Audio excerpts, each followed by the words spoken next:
අයිබෝන් සුබෝදෑසනක් වේවා කියලා ඔබට ප්‍රාර්ථනා කරනවා. අපි ආරම්භ කරමු අප්‍රේල් මාසේ 7 වෙනි බදාදා දවස.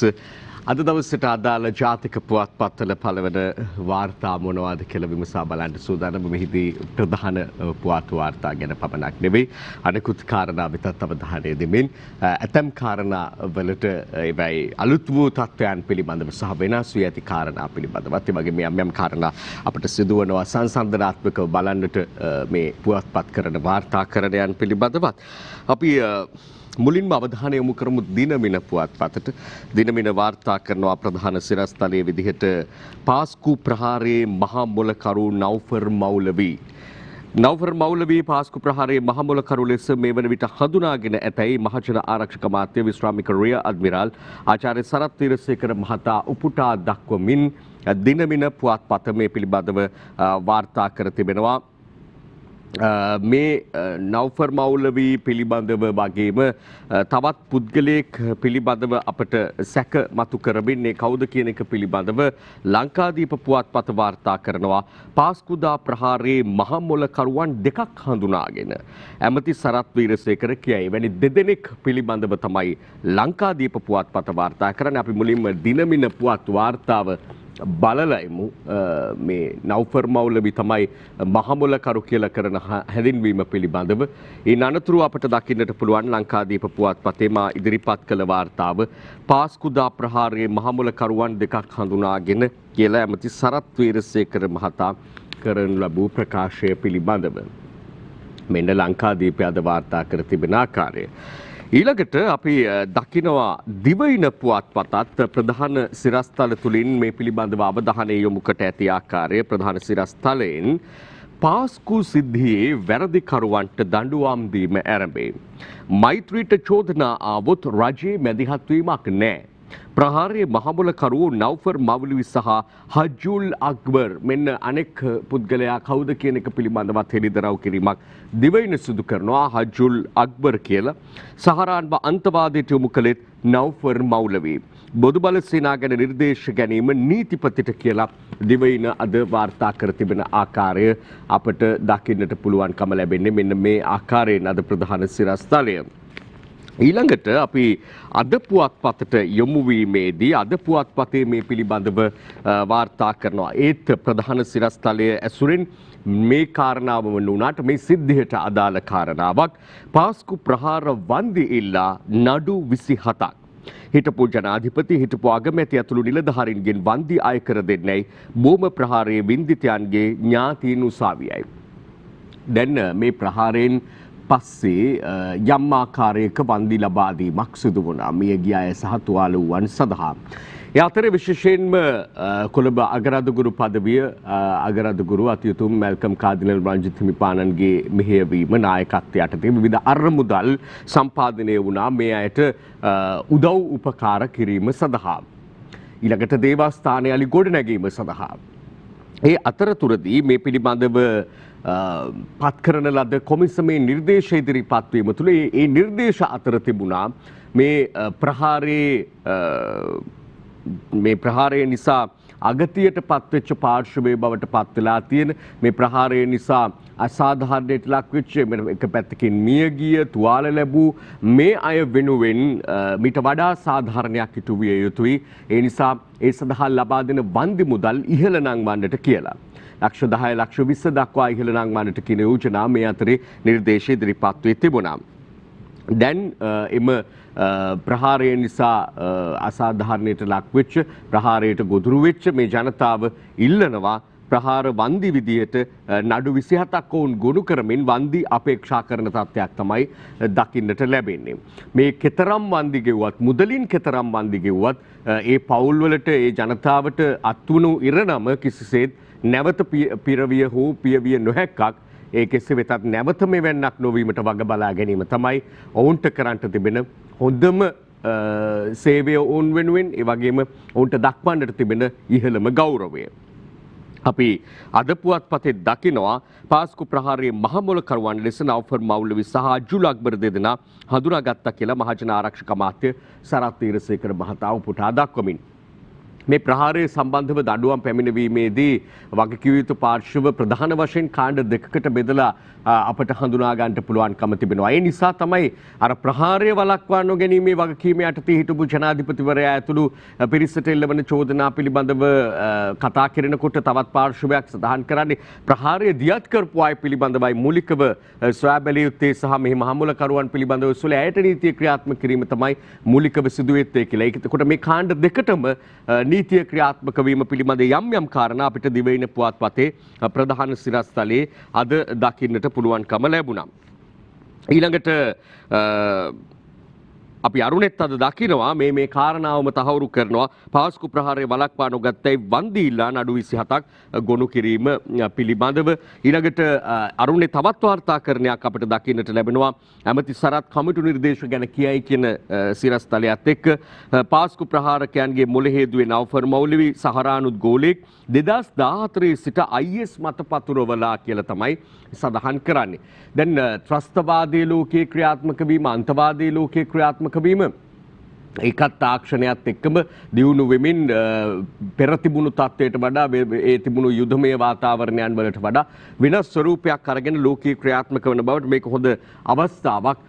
විශේෂයෙන් සමාජ ජාලා මාධ්‍ය මේ ආදිය භාවිත කරමින් පිරිස එක්රැස් කරගනිමින් තරුණ කණ්ඩායම් එකතු කරගෙන එයාගේ ඔළුවලට මෙවැනි විරෝධී ආකල්ප ඇතුළත් කරලා ජාතීන් අතර වෛරය උත්සන්න කරලා අසමගිය ඇති කරලා ඒ තුළ අනුන් නසන්නට අවශ්‍ය ඔවුන්ගේ ඒ අනුවම මෙහෙවලා පුහුණු කරවලා මේ සියල්ල කරන්නට පුළුවන්කම ලැබිලා තියෙන නිසා ඊටම ප්‍රවේශම් යුතු තත්ත්වයක් කාරණාවක් විදිහට තමයි අප මේ දකින්නේ. ඉන් පස්සෙ අපි බලමු තවත් මොනවද තිබෙන සුවිශේෂ කාරණා කියන එක පිළිබඳව දිවයින පුවත්පතේ අපට දකින්නට පුළුවන්කම තිබෙනවා. දේශපාලන පරිගැනීම් වාර්තාවෙන් විපක්ෂයේ 10 දෙනෙකුගේ ප්‍රජා අයිතිය අහෝසි කරන්න හදනවා කියලා ලක්ෂ්මන් කිරියල්ල විපක්ෂයේ ප්‍රධාන සංවිධායකතුමා නගන චෝදනාවක් අද අපිට දකින්නට ලැබෙනවා. මෙන්න ඒ පිළිබඳව වාර්තා වී ඇති ආකාරය. ඊළඟට අපි අර කලින් පුවත් වාර්තාව නඩු මේ වන්දි ඉල්ලලා නඩු 27ක් ගොනු කරනවා කියන කාරණාවත් පෙන්වුවේ නැති නිසා ඒ වෙතත් අවධානය යොමු කරලා එමු මෙන්න ඒ පිළිබඳව පළ වී ඇති ආකාරය.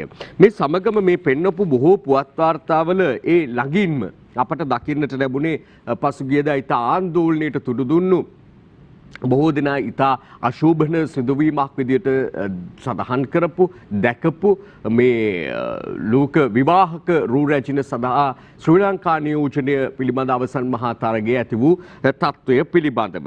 ඉතින් මේ ගැනත් යම් වාර්තා අපට දකින්නට ලැබෙනවා. සමාජයේ සෑහෙන කතා බහක් ඇති වී තිබෙන කාරණාවක් වන නිසා අප මේ වෙතත් යම් අවධානයක් යොමු කරන්නට හිතුවා. පුවත්පතුත් සෑහෙන අවධානයක් මේ වෙත යොමු කරලා තිබෙනවා. මගේ කිරුළ දරුවන් සමග තනි වූ මාවැනිම කාන්තාවන්ටයි විවාහක රූ රැජින පුෂ්පිකා කිරුළ ගලවන්න මට අයිතියක් ඇත. කැරොලයින් ලෝක රූ රැජින සංවිධායකයන්ගෙන් වෙනම විමර්ශනයක්. මෙන්න මේ පිළිබඳ අද අරුණ කරන වාර්තාකරණයේ කැරොලයින් ජූරි මහත්මිය කුරුදුවත්ත පොලිසියට පැමිණ ප්‍රකාශයක් ලබා දුන් බවත් සඳහන් වෙනවා.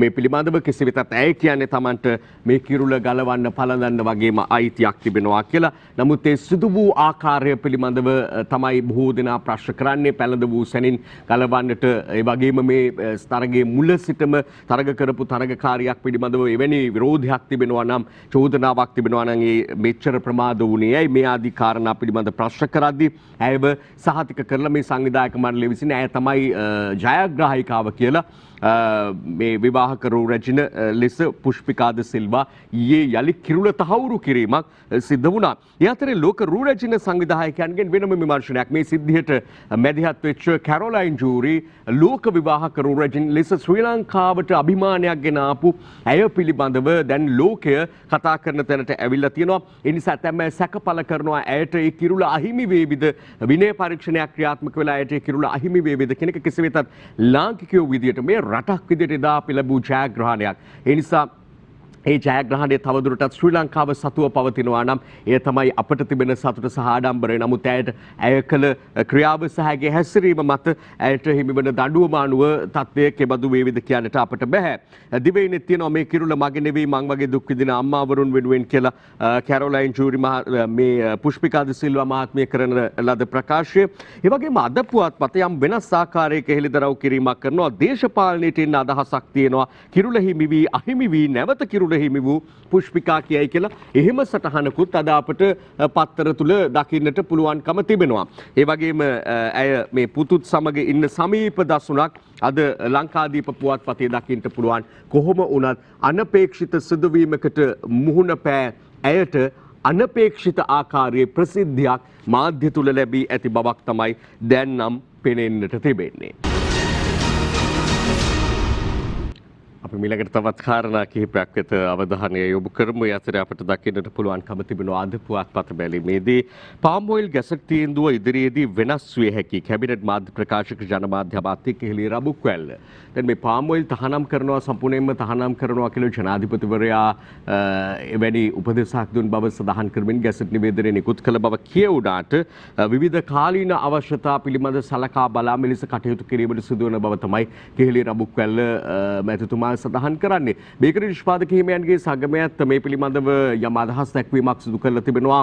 පාම් ඔයිල් සම්පූර්ණයෙන්ම තහනම් කරන්නට කටයුතු කෙරුණොත් ඒ පිළිබඳව යම් බලපෑමක් බේකරි නිෂ්පාදන වලට පාන් වල ඉඳලා බේකරි නිෂ්පාදන වලට එල්ල වෙනවා. ඒවායේ මිල ගණන් ඉහළ යන්නට පුළුවන් කියන එක පිළිබඳව කතාවක් කියලා තිබෙනවා. කෙසේ වෙතත් දැන් කියන්න තිබෙන්නේ එවැනි කතාවක්. ඒ අතරේ රජයේ විශේෂයෙන් වෙළඳ අමාත්‍යවරයා පවා සඳහන් කරන කාරණාවක් තමයි මේ පාම් ඔයිල් ගෙන්වන අය නිෂ්පාදකයෝ තමයි පොල් තෙල් පිළිබඳ දුර්මත පතුරවමින් සෑම විටම මේ පාම් ඔයිල් ජනතාව අතරට ගෙන යාම සඳහා කූට වැඩපිළිවෙලක් දියත් කරමින් සිටින කියන චෝදනාවත් එල්ලවනවා.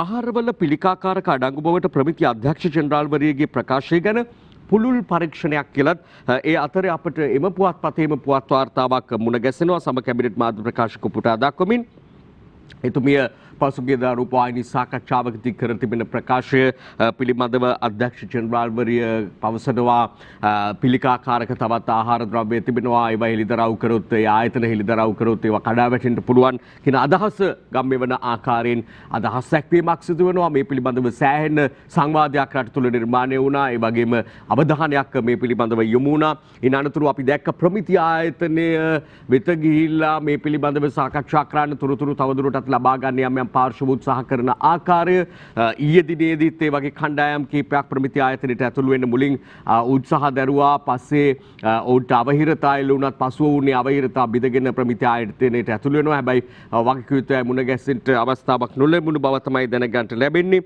ආයතනික තෙල් වලට තෙල් වර්ග මිශ්‍ර කිරීමේ ගැසටුව නිකුත් කිරීම ප්‍රමාදයි කියලත් ඒ අතරේ අපිට තවත් ගැසටුවක් පිළිබඳව කාරණාවක් දකින්න ලැබෙනවා. මේ තෙල් වලට වෙනත් දැන් මිශ්‍ර කිරීම පිළිබඳව 2016 දී නිකුත් කළ ගැසට් නිවේදනය අවලංගු කිරීම පිළිබඳව කාරණාවක් තමයි එලෙස දකින්නට ලැබෙන්නේ. මෙන්න අප ඉදිරිපත් කළ කාරණා එකිනෙක අපට අද දකින්නට ලැබෙන ආකාරය අද පුවත්පතේ. දැන් මේ පොල් තෙල් පිළිබඳව ප්‍රශ්නකාරී තත්ත්වය ගැන අපිට විවිධ පුවත් වාර්තාවල අද දවසේ දකින්නට පුළුවන්. ලංකාදීපේ පළ වෙනවා වෙළඳපොලේ විස පොල් තෙල් ඇති බවට වාර්තා පළ වෙලා කියලා සජිත් ප්‍රේමදාස විපක්ෂ නායකතුමා කියනකොට පොල් තෙල් වල විස නැතයි පරීක්ෂණ වලින් තහවුරු වුණා කියලා වෙළඳ අමාත්‍ය ආචාර්ය බන්දුල ගුණවර්ධන කර තිබෙන ප්‍රකාශයත් එකලඟ පළ කර තිබෙන ආකාරයක් අපිට දකින්නට පුළුවන්. ඒ අද ලංකාදීප පුවත්පත. ඊළඟට අපි බලමු වෙනත් පුවත්පත්වල වෙනස් ආකාරයේ වාර්තාකරණයන් තිබෙනවාද මේ කාරණාව පිළිබඳව කියලා. ඒ පිළිබඳවම නැති වුණාට වෙළඳ අමාත්‍යතුමාගේ අපට දකින්නට පුළුවන්කම තිබෙනවා වෙනත් කාරණාවක්. ඔහු ඉදිරිපත් කළ වෙනත් ප්‍රකාශයක්. ඒ විතර දැන් වැඩි අවධානයක් බොහෝ දෙනාගේ යොමු වෙලා තිබෙනවා. එක පවුලකට හාල් කිලෝ 3කින් සති දෙකක් කන්න පුළුවන් කියලා. ඒ නිසා අප දැක්ක සමාජ මාධ්‍ය තුල එහෙම පරියන්ට වගේ පරිපවුල් වලට වගේ අයටද කියලත් අහලා තියෙනවා එතුමාගෙන්. එතුමා මීට කලිනුත් මේ වගේ ආందోලනයට තුරු දෙන ආකාරයේ ප්‍රකාශ කරපු ඇමතිතුමෙක් 2500කින් මාසයක් කාල ජීවත් වෙන්න පුළුවන් කියන ප්‍රකාශයෙන් අපට මතකයට නැගෙනවා. තව ප්‍රකාශයක් තිබෙනවා. කෙසේ හෝ වේවා මේ ගැන හෙක්ටර් පුහාමි විපක්ෂයේ මන්ත්‍රීවරයෙක් අහනවා කැඳ හදලා ලෙව කෑවොත් නම් පුළුවන් කියලා. අහනවා නෙමෙයි කියනවා. ඔහුගේ අදහස මේ පිළිබඳව ඒ ඇමතිතුමාගේ ප්‍රකාශයට අදාළව. අප ඊළඟට දකිනවා මේ මව්බිම පුවත්පතේ කර තිබෙන වාර්තාකරණයක් සජිත් ප්‍රේමදාස විපක්ෂ නායකතුමා කර ප්‍රකාශයක් පිළිබඳව අද බිහිව ඇත්තේ ජනතාව කැරකොප්පුවට යවන ආණ්ඩුවක් කියලා තමයි ඔහු චෝදනා කරන්නේ. මෙන්න ඒ පිළිබඳව වාර්තාව මව්බිමේ පළ වී ඇති ආකාරය අපට දැන් දකින්නට පුළුවන්. අපි මව්බිම පුවත්පතට පැමිණි නිසා ප්‍රමිති ආයතනයේ අධ්‍යක්ෂ ජනරාල්තුමියගේ ප්‍රකාශය පිළිබඳ කාරණාවේ මව්බිම වාර්තාකරණයට යොමු වෙමු. සිද්ධිකාගේ පිළිකාකාරකයේ දුරද ගියයි පරීක්ෂණයක් පැවැත්වෙන බව කිහිලිය කියයි. එතුමිය ප්‍රකාශ කළාට මේ ආයතනයේම මොනවද කියලා හෙළිදරව් කරනවා කියලා. හැබැයි ඊයේ දවස් වෙනකොටත් ඒ පිළිබඳ හෙළිදරව්වක් තිබුණේ නැහැ. මේ පිළිබඳව දැඩි ලෙස කතා බහක් ඒ නිසා නිර්මාණය වෙලා තිබෙනවා. ඒ අතරතුර අප වෙනත් කාරණා කීපයකට අවධානය දෙන්නට ඕනේ. ඒ අතර තිබෙනවා රංජන් රාමනායක මැතිතුමා පිළිබඳව යම් තත්ත්ව මේ එතුමාගේ මන්ත්‍රී ධුරය පිළිබඳ කාරණාවත් අද සඳහන් වෙලා අද පුවත්පතේම රංජන්ගේ පෙත්සම ප්‍රතික්ෂේප කිරීමට එරෙහිව ශ්‍රේෂ්ඨාධිකරණයට යනවා.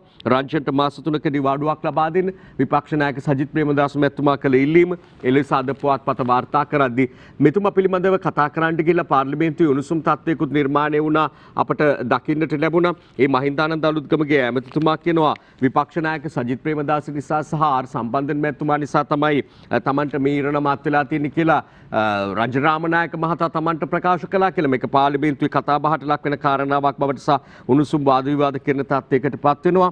ඒ අතරේ අපි දකින්න තවත් විවිධ වූ වාර්තා කීපයකටත් අවධානය දෙන්නට ඕනේ. දිනමින පුවත් වාර්තාවක දැක්වෙනවා රුපියල් 1000 වතුකම්කරු දීමනාව අප්‍රේල් සිට සියලු වතුකම්කරුවන් වෙනුවෙන් රජය පොරොන්දු වූ රුපියල් 16 වැටුප අප්‍රේල් මාසයේ සිට ලබා දීමට කටයුතු කරන බව වැවිලි කර්මාන්ත අමාත්‍ය වෛද්‍ය රමේෂ් පතිරණ මහතා පාර්ලිමේන්තුවේදී ඊයේ ප්‍රකාශ කළේ. මේ පිළිබඳව කලින් කියුණේ කම්කරු කොමසාරිස්වරයා උපුටා දක්වමින් කියුණේ මාර්තු 5 වෙනිදා සිට ක්‍රියාත්මක වන පරිදි මේ රුපියල් 1000 දීමනාව ලබා දීම සඳහා ගෙවීම සිදු කිරීම සඳහා යෝජනාව ස්ථිර වූ බවක් අනුමත වූ බවක් තමයි කියුණේ.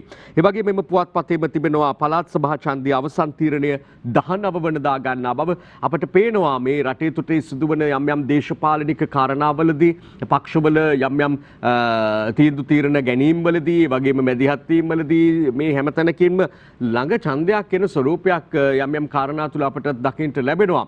ඒ අතරේ පළාත් සභා ඡන්දය පිළිබඳ අවසන් තීරණය 19 වනදා ගන්න බවත් දිනමින පුවත්පත වාර්තා කරනවා. වගේම නැකත් සීට්ටුව ජනාධිපතිවරයාට විදුර වික්‍රමනායක ඇමතිතුමා විසින් රාජ්‍ය අමාත්‍යවරයා විසින් පිළිගැන්වූ අවස්ථාවත් අද අපට දකින්නට පුළුවන් දිනමින වාර්තා කර තිබෙන හැටි. අවුරුදු නැකත් සීට්ටුව වෙනකොට අවුරුද්ද ගැන මතක් වෙනකොට ගම්බිම්බල යන්නේක ගැන තමයි වැඩි හරියක් මේ පිළිබඳව දැන් කතා කරන්න නිසා සාප්පු සවාරියේදීම පිළිබඳව සෑහෙන කතා බහක් තිබෙනවා. ගම්බිම්බල යන අයට කියන්න තියෙන්නේ අද පුවත්පත කර තිබෙන මේ වාර්තාව උත්සව සමයේ සංචරණ සීමා නැහැ. ජනතාව නිසි සෞඛ්‍ය උපදෙස් පිළිපැදිය යුතුයි. යුද හමුදාපති ජෙනරාල් ශවේන්ද්‍ර සිල්වා උපුටාගෙන අද පුවත්පත කරන වාර්තාකරණය මෙලෙස අපට දකින්නට ලැබෙනවා. නමුත් ඒ අතරේ මෙන්න මෙහෙම කාරණාවකුත් තිබෙනවා. අරුණ වාර්තා කරලා ගමට යන අයට මගදී ඇන්ටිජන් අහඹු පරීක්ෂණ රැපිඩ් ඇන්ටිජන් පරීක්ෂණ අහඹු ලෙස සිදු කරන බව තමයි සඳහන් කරන්නේ. ගම්බිම් බලා යන අයට විශේෂයෙන් කොළඹ දිස්ත්‍රික්කයෙන් බස්නාහිර පළාතෙන් පිටව යන අයට මෙලෙස රැපිඩ් ඇන්ටිජන් පරීක්ෂණ සිදු කරනවා කියලා සඳහන් වෙනවා.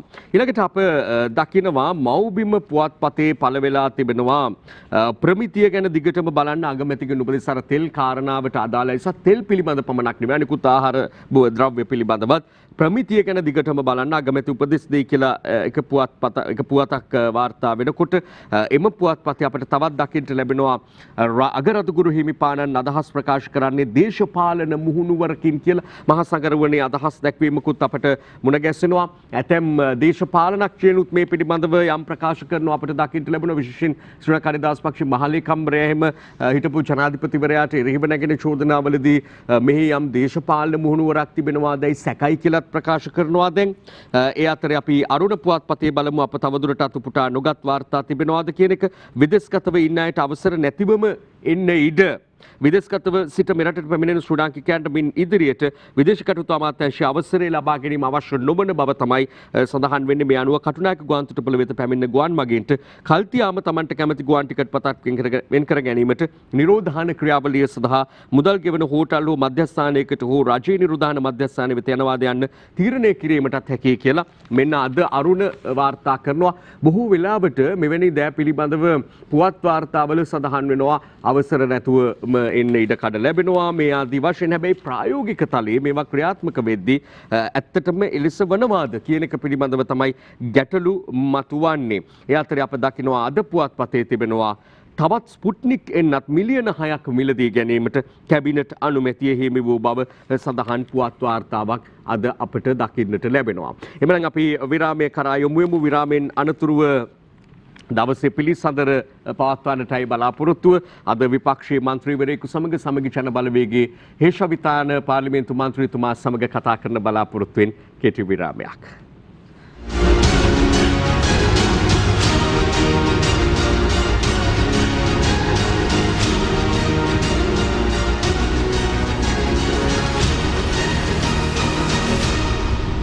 දිනපතා අලුත් වීඩියෝ සහ ප්‍රවෘත්ති නැරඹීමට ඉහත බටන් එක ක්ලික් කර සියත TV සබ්ස්ක්‍රයිබ් කරන්න.